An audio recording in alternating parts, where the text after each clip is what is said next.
Good afternoon, everybody. Maria Banga here, founder of Maria Banga Global Magnetic. This afternoon, I want to talk to you about the need to face your fears and to feel your feelings. Yesterday, I was looking at what's holding us back, what's holding you back, what can prevent you from being the person you really want to be, fulfilling your vision, going after it without any fear whatsoever. And I'm so happy today to be sitting in front of the calendar of Barack Obama. We all know his story. I've read his 2 books, The Audacity of Hope and Dreams for My Father. I listen to him a lot. Michelle Obama equally, it's a big model and my hero. We can be very inspired by them. But what about us, inside us? What's holding us back? How can we face our fears and how can we feel our feelings? Fear, as it is not a bad thing. Sometimes a little bit of fear is normal. In fact, it helps us, right, to protect ourselves safe from harm, to take very reasonable decisions, to take our time before starting out on anything. Yes, but how much time do we want to take? And is it because we are so afraid, for example, of failure that we don't even start? Are we so afraid of what people will say, how we are going to be judged before we don't even start? What are we afraid of? We have to really be honest. We have to find out the things which make us afraid and what to do about them. If we have this big vision of doing something, whatever it is, of going after our passions, of starting a new business, of becoming the best versions of ourselves, there will always be some fear.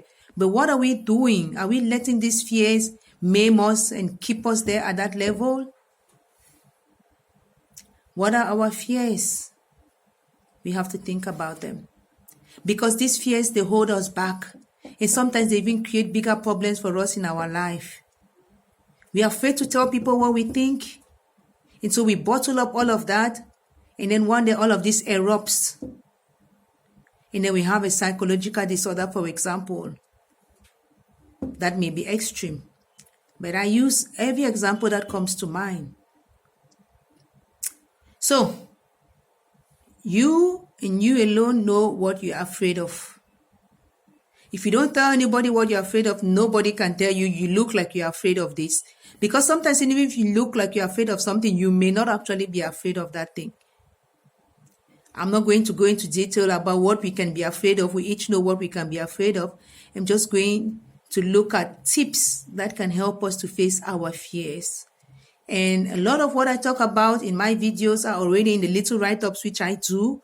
So sometimes I interject my explanations with my own personal experiences. That's my purpose. Another thing you want to do is find out your purpose. And sometimes you're even afraid to find out your purpose, because it may be too huge and then more fear will come in now because you start worrying about how am I going to fulfill this. So one thing you want to do is think about it. First of all, decide if you want to face your fear. If you feel you're afraid, okay, now I'm afraid about something. I'm afraid about crossing the bridge. For example, I used to be so afraid about crossing the bridge. Do I really want to think about it? Am I be so ashamed to think about the fact that I'm afraid about crossing the bridge in the first place? That is the first thing. The second thing is I evaluate the risk level. Yes, I could fall while crossing that bridge because I'll be panicking. But then I could make it across safely. And maybe if I try it a few more times, that fear is going to go. So there is the risk of falling, but that risk doesn't seem like the probability of it happening is not really 70s, maybe just 60% more because I'm actually afraid. So let me just do it. Let me face that fear. The next thing you want to do is create an action plan. A plan, we talk about it being smart, a smart plan. A specific, measurable, attainable, realistic, and time-bound plan. I want to cross the bridge. So, that is specific. The bridge, and not just any bridge, but the Vuri Bridge. And how am I going to measure this goal? When I cross that bridge, then I know I crossed the bridge. because there's no way I can measure if I've conquered that fear without facing that fear, without exposing myself to that fear. Is it attainable? Yes. Either on foot or by car, I can cross that bridge.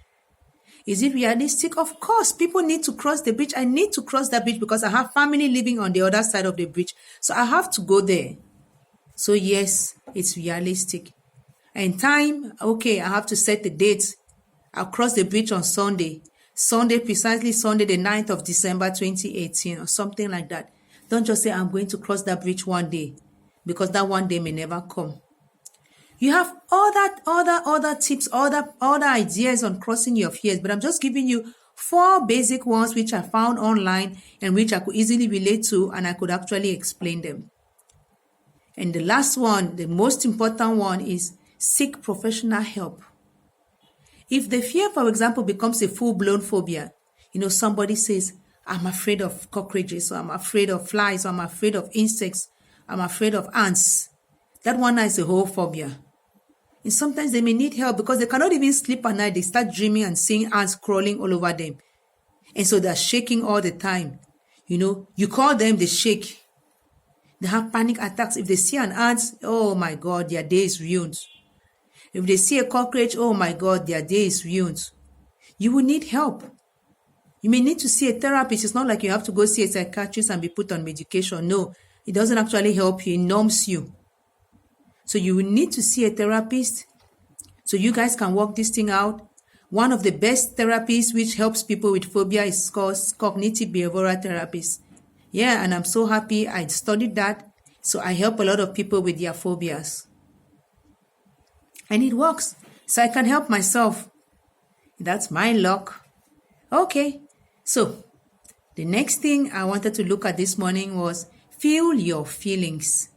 Sometimes we don't want to feel our feelings at all. That's the last thing we want to do because they can hurt, and they do hurt. Especially feelings of sadness, of grief, even anger. We use feelings and emotions interchangeably sometimes. Yeah, and then feelings can make us cry. Who wants to be crying all the time? Cry baby. Feelings can make us feel unattractive. It's like you are freezing. Feelings can make us think that the whole human race, everything is wrong with society. I better die. I get out of this place. I withdraw into my shell. I don't want to see people at all again. But the best thing we can do is to release these feelings, and we can only release them by feeling them. When we release them, whichever way we decide to release them, but when we release them, we feel so free. We have this autonomy, this complete independence. We can feel so much because life has so much to offer. All the love, the clarity. And then we are now so light in us. We can actually start thinking of the way forward.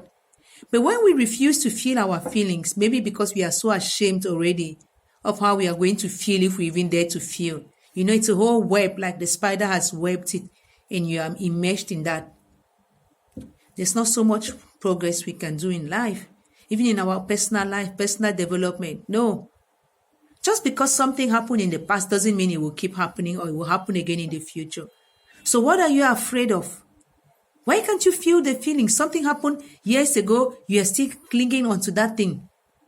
No, you're actually feeling the feelings of that hurt and you're keeping it in you, refusing to feel it. So, if anybody needs professional help, I'm here. My website, the link is below. You can find any other person. You can go online. You'll probably find some. But the most important thing and the most important message I wanted to put out this morning was, in life, you have to be able to face your fears and feel your feelings and be honest with what's holding you back and say no more. Until next time, I am yours, Maria Banga Akam Magnetic, all the way from Douala, Cameroon. Have a wonderful Monday. Have a wonderful week. God bless us all.